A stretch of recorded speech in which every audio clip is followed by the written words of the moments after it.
Assalamualaikum warahmatullahi wabarakatuh. Perkenalkan, nama saya Muhammad Fanan Pratama, NIM 2403020 dan Saya tips Muhammad David Siddiq dengan NIM 24030001. Budi Nugroho dengan NIM 2403011. Saya Lukman Wijaya dengan NIM 24030027. kita akan menjelaskan tentang optimisasi storage dan file system era NVMe SSD. Nah, untuk struktur pembahasannya, yaitu bab 1 pendahuluan, bab 2 tinjauan pustaka dan landasan teori, dan bab 3 alur pengerjaan proyek, dan bab 4 analisis dan pembahasan, bab 5 kesimpulan dan saran. Untuk latar belakang, bab 1 pendahulu kebutuhan media penyimpanan yang cepat, aman, dan efisien terus meningkat seiring berkembangnya teknologi informasi.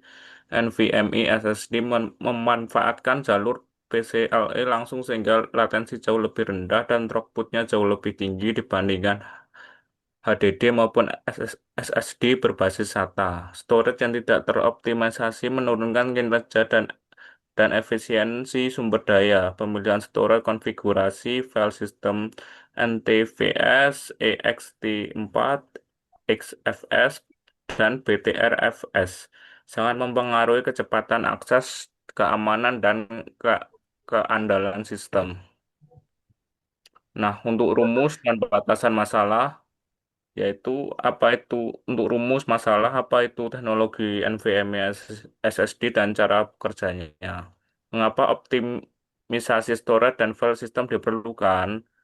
Lalu faktor apa yang mempengaruhi performa storage dan metode optimisasi apa yang dapat diterapkan? Dan apa manfaat optimisasi storage dan file system? Nah, sekarang untuk batasan masalah. Fokus Fokus pada teknologi penyimpanan berbasis NVMe SSD, optimisasi storage, dan file system pada OS modern, file system NTFS, ext4, XFS, dan BTRFS secara umum. Tidak membahas perancangan hardware NVMe SSD dan berfokus pada konfigurasi software dan manajemen data.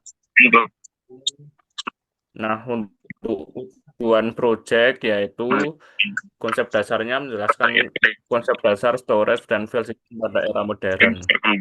Memahami NVMe SSD beserta keunggulannya dibanding media lain. Untuk analisis faktor, menganalisasi faktor yang mempengaruhi performa storage dan file system. Lalu metode optimisasi, mengidentifikasi metode optimisasi yang dapat diterapkan pada NVMe SSD. Untuk manfaat sistemnya yaitu mengetahui manfaat optimisasi terhadap kinerja komputer maupun server. Selanjutnya, untuk perbandingan HDD dan SSD ini ada di bab 2 yang akan dijelaskan oleh Mas Lukman. Baik, terima kasih. Untuk selanjutnya itu bab 2 landasan teori. Landasan teori itu ada perbandingan HDD versus SSD, hard disk device. Itu adalah piringan magnetik dan head mekanik. Ya, waktu akses lebih lambat, latensi tinggi, rentan terhadap guncangan, konsumsi daya lebih besar. Dan sedangkan solid state drive itu dan flash memory tanpa komponen mekanis, kecepatan baca atau tulis lebih tinggi, latensi sangat rendah, booting lebih cepat dan hemat energi, lebih tahan terhadap guncangan. Konsep kunci performa storage. Yang pertama, latensi, waktu yang dibutuhkan sistem penyimpanan untuk mulai merespon permintaan data semakin kecil, semakin cepat. Yang kedua, throughput, jumlah data yang dapat dipindahkan per satuan waktu, menentukan kecepatan proses baca atau tulis. berleveling, mekanisme pemerataan penulisan data pada sel memori SSD agar umur pakai lebih panjang. Yang keempat, fitur trim memberitahu SSD blok data yang tidak lagi digunakan sehingga pengelola ruang tetap efisien dan stabil. Selanjutnya ringkasan studi terdahulu. 1. Borge, Dinu dan Swepul 2020. Karakteristik performa SSD berpengaruh signifikan terhadap kecepatan akses aplikasi modern. Yang kedua, Welk and Noor 2013. Penggunaan SSD sebagai media utama meningkatkan efisiensi akses data dibanding HDD penuh. Yang ketiga, Harris dan Altiparmak 2020. SSD berlatensi rendah meningkatkan performa sekaligus efisiensi konsumsi energi. Yang keempat, Muhardinata dan kawan-kawan 2023. Fitur Trim berperan penting menjaga kestabilan performa melalui pengelolaan blok data.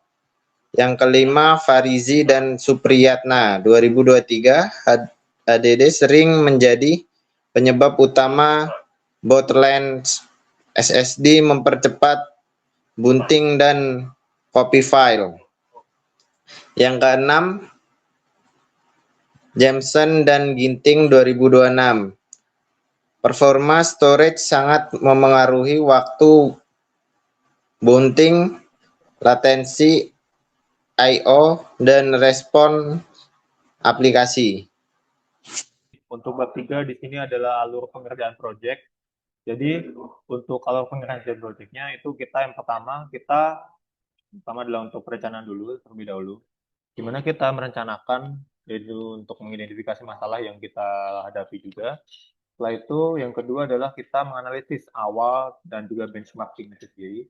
Yang ketiga kita mengimplementasi dan juga mengkonfigurasi optimasi itu. Yang keempat itu kita ada yang namanya pengujian akhir, di mana kita melakukan evaluasi performa di situ. Yang kelima itu penyusunan laporan, di mana ini di bagian kesimpulan di sini. Lanjut.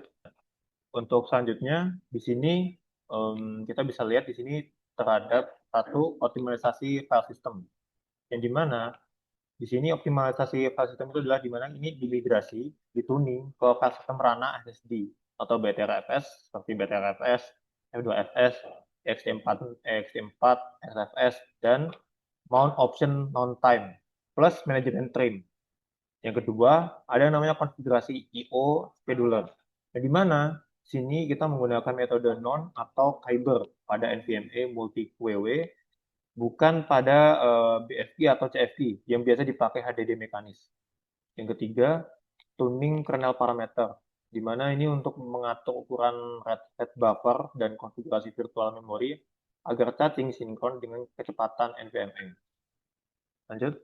Nah, untuk metrik pengujian benchmark, di sini kita menggunakan beberapa tool standar industri seperti VIO, Flexible I/O Tester, dan Sysbench untuk mengukur kondisi baseline sebelum optimalisasi diterapkan. Yang pertama itu adalah IOPS, yang dimana input dan juga output operation per second untuk random read and write. Yang kedua ada throughput, kecepatan dalam transfer data untuk sequential read dan write, jadi kecepatan membaca dan menulis. Yang ketiga adalah latensi, yang dimana waktu respon storage dalam 1 ms per US. Kita masuk ke bab 4 yaitu analisis dan pembahasan. Analisis baseline HDD versus SSD. Pertama, HDD sering menjadi penyebab utama bottleneck karena kecepatan akses data yang relatif rendah. Kemudian, komponen mekanis atau piringan magnetik dan head pembaca menghasilkan latensi yang lebih tinggi dibanding media flash. Selanjutnya, SSD atau non-flash tanpa komponen mekanis memberikan waktu akses yang lebih cepat dan latensi yang jauh lebih rendah. Kemudian, NVMe SSD memberikan throughput lebih tinggi dari SATA SSD karena memanfaatkan jalur PCIe langsung. Kemudian SSD mempercepat booting, membuka aplikasi dan proses penyalinan data dibanding HDD. Kesimpulan singkatnya, NVMe SSD memotong overhead protokol SATA sehingga throughput jauh meningkat. Latensi lebih rendah tanpa komponen mekanis, waktu respons data jadi jauh lebih singkat. Kemudian evaluasi dan kompresi file system.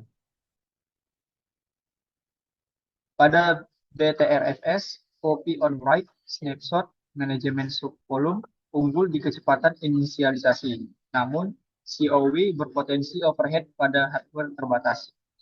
Pada XXT4, opsi paling seimbang yaitu efisiensi CPU, stabilitas tinggi, unggul di kompilasi program, dan lebih tangguh di SSD dibanding NTFS. Kemudian selanjutnya XFS dirancang untuk beban input-output intensif dengan allocation group dan buffer penulisan, unggul pada metrik throughput data. Kemudian manajemen input-output, driver, dan implikasi optimisasi. Konfigurasi adaptif. Pemilihan konfigurasi dan driver yang tepat meminimalkan latensi dan meningkatkan efisiensi akses SSD. Kemudian, kesesuaian beban kerja. Optimisasi perlu disesuaikan karakteristik workload. Satu konfigurasi bisa optimal di satu operasi, kurang di operasi lain. Kemudian, wear leveling. Mitigasi keterbatasan siklus tulis SSD melalui pemerataan penulisan data di seluruh sel memori. Kemudian yang terakhir, fitur trim, yaitu memberikan blok data yang tidak relevan agar performa SSD tetap stabil dalam jangka yang panjang. Kesimpulan singkatnya, kombinasi NVMe SSD ditambah file sistem sesuai, ditambah konfigurasi OS yang optimal, maka akan memberikan peningkatan efisiensi sistem yang secara menyeluruh. Ke bab 5, bagian penutup. Di bagian ini saya akan merangkum kesimpulan dan keseluruhan pembahasan tadi. Pertama, dari sisi perangkat keras, NVMe SSD terbukti unggul jauh dibanding HDD maupun SSD berbasis SATA. Latensinya jauh lebih rendah dan kecepatan transfer datanya juga lebih tinggi. Tadi di bab 4 kita sudah lihat datanya, HDD bisa punya latensi di atas 100 milidetik, sementara NVMe SSD nyaris instan, sekitar 0,10 milidetik saja. Tapi kecepatan perangkat keras ini tidak otomatis maksimal begitu saja. Disinilah pentingnya optimalisasi storage dan file system, supaya potensi kecepatan NVMe ini benar-benar dimanfaatkan, bukan cuma jadi angka spesifikasi di kertas. Nah, performa ini sendiri dipengaruhi oleh beberapa faktor, pemilihan file sistemnya, apakah BTRFS, ext4, atau XFS. Lalu mount option yang dipakai, pemilihan I/O scheduler, parameter kernel, sampai fitur trim dan wear leveling. Dari situ, kami merumuskan beberapa metode optimalisasi yang bisa diterapkan melakukan tuning atau migrasi file system, mengaktifkan opsi no time dan trim, memilih I/O schedule yang memang sesuai karakteristik NVMe, bukan yang biasa dipakai untuk HDD mekanis, serta melakukan tuning parameter kernel.